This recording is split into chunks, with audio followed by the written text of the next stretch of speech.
చూడు.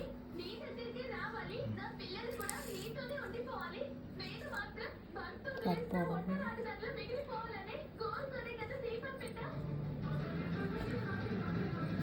గడిచిన కాలం తిరిగి రావాలని, పెళ్ళిన మనుషులు వెనక్కి రావాలని నేను ఏనాడు కోరుకోను.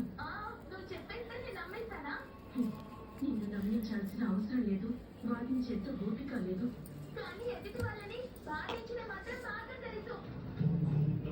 మీరా మాట మాట్లాడే ముందు కొంచెం ఆలోచించి మాట్లాడు. అనుకుంటూనే ఉన్నా ఈ కృష్ణుడు రుక్మిణి పక్షపాతి, తన వైపే మాట్లాడతాడని. మీరా నేను ధర్మం వైపు నిలబడతాను, న్యాయమే మాట్లాడతాను. అంటే ఏంటండి? నేను మంచిదాన్ని కాదా? నా వైపు న్యాయం లేదా? తను మాత్రమే గొప్పదా? చూడు మీరా, కొనుకొచ్చేది ప్రశాంతత కోసం, బాధను తీర్చమని కోరుకోవడం కోసం. తెలుసుకో,